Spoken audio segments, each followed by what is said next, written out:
Halos kumpleto na ang paghahanda po sa loob ng Batasang Pambansa para sa SONA o ikatlong SONA ni Pangulong Bongbong Marcos. Kahapon, nag-walkthrough na nga para tignan ang magiging takbo ng SONA mula sa pagdating hanggang sa pagsampa ng Pangulo sa rostrum ng plenaryo. Yan ang pampagising na balita ni Marian Enriquez.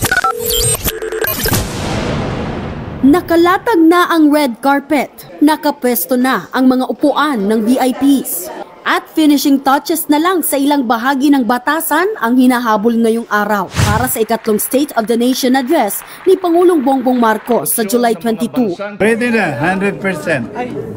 Kanina idinaos ang pinakahuling meeting at rehearsal mula sa pagdating ni Pangulong Marcos, First Lady Liza Araneta Marcos, hanggang sa pagsalubong sa kanila ng welcoming committee sa batasan.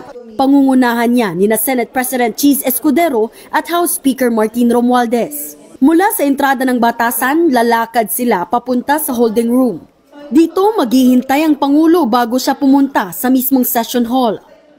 Pagpatak ng eksaktong alas 4 ng hapon, nakatakdang magtalumpati sa harap ng mahigit 300 kongresista at senador si PBBM. Aakyat sa rostrum ang Pangulo, sa kasabay bubuksan ng House Speaker at Senate President ang joint session para pakinggan ang SONA ni Pangulong Marcos.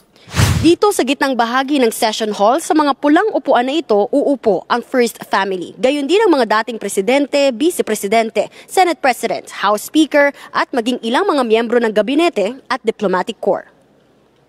Matatanda ang magkatabi pa noong nakaraang SONA sina dating Vice President Sara Duterte at First Lady Liza Araneta Marcos. No, I will not attend the SONA. Pero sa susunod na Lunes, kumpirmado ng hindi dadalo si VP Sara.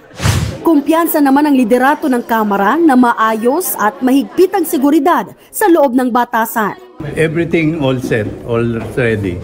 Sa July 18, Huwebes, ilalockdown na ang buong Batasang Pambansa at tanging mga essential personnel na lang ang mga makapapasok sa loob. Bukod sa mahigpit na seguridad, magpapakalat din ng libo-libong tauhan ang PNP sa paligid ng Batasan Complex. Ayon sa PNP, kumpiyansa silang magiging mapayapa at ligtas ang pangatlong SONA. With respect po sa ating SONA, as we speak po, ay wala naman po tayong namomonitor na anumang seryosong banta to disrupt.